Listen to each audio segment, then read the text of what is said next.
They laughed the first time they saw it, standing at the edge of the hill with their hands on their hips, staring at the dark opening carved into the rock like a wound in the earth. A cave cabin, half buried and hidden beneath stone and soil, looked to them like a desperate mistake made by a broken man. What they did not know, what no one could have known in that moment, was that this strange, mock shelter would one day be the reason an entire community survived. And at the center of it all was a quiet veteran, and the dog who refused to leave his side. If you believe in silent heroes and second chances that come when the world has turned its back, take a moment right now to like, comment, share, and subscribe to this channel. Your support helps stories like this reach hearts that need them most. His name was Matthew Cole, and once he had worn his uniform with pride and certainty, believing that if he did his duty, life would make sense afterward. But war has a way of unraveling simple beliefs. When Matthew came home to the United States, he carried injuries that never showed on x-rays and memories that returned uninvited in the quiet hours of the night. The city overwhelmed him. The noise felt like an attack, and the walls of apartments closed in until he could not breathe. Jobs did not last long, not because he lacked skill, but because the world moved faster than his healing. Eventually, with what little savings he had left, Matthew bought a neglected piece of land at the edge of a small mountain town, a place where the rock was thick and the forest grew dense, and where he could finally hear himself think. Matthew did not build a house the way others did. He carved it instead. Using old tools, borrowed equipment, and patience learned the hard way, he hollowed out part of the hillside, shaping rooms directly into the stone. The result was a cave cabin, reinforced with timber, insulated by earth, and nearly invisible from a distance. It stayed cool in summer, warm in winter, and silent enough that Matthew could sleep without jolting awake. To him, it was not strange. It was safety. But to the neighbors who drove past or stopped to stare, it was something to mock. They whispered that he was unstable, that no normal man chose to live underground, that the war had taken too much from him.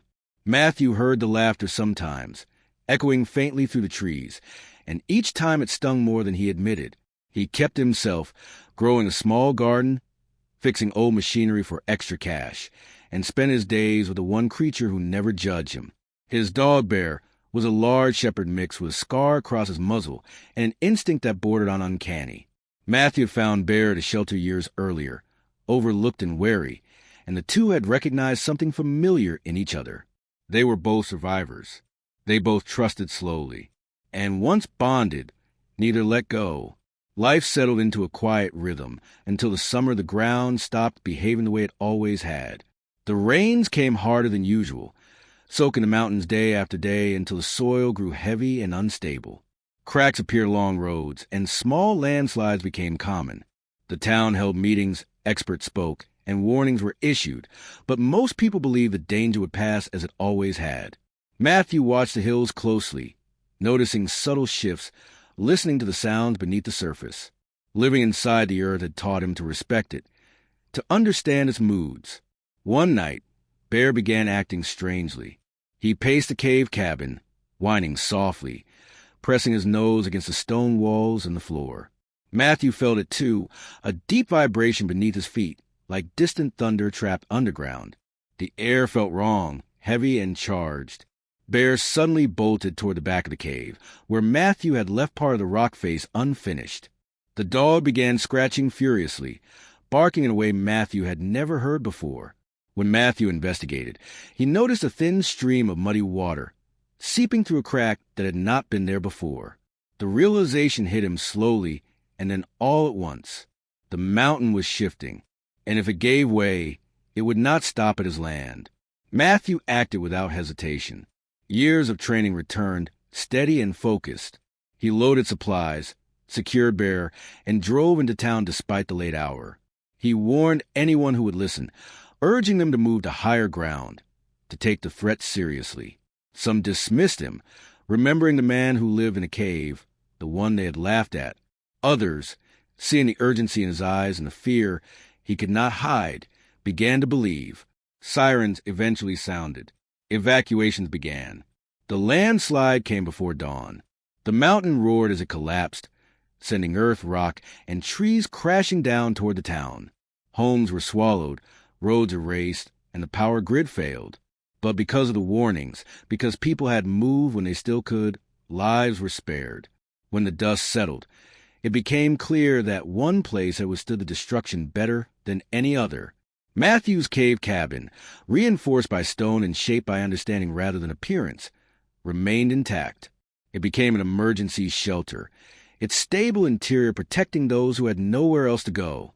Rescue teams arrived to find neighbors huddled inside the very structure they had once mocked, sharing warmth, food, and shock. Matthew worked tirelessly, guiding responders, calming frightened families, and tending to injuries. Bear moved among them quietly, offering comfort without demand. When officials later asked how Matthew had known, the answer was simple. He had listened to the land, to his dog, to instincts forged in survival. In the weeks that followed, the town began to change its tone. Laughter turned into gratitude. Suspicion became respect. The cave cabin was no longer a joke.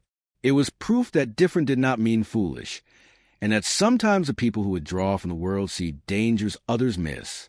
Funds were raised to rebuild, and Matthew was offered help, recognition, even awards. He accepted little of it.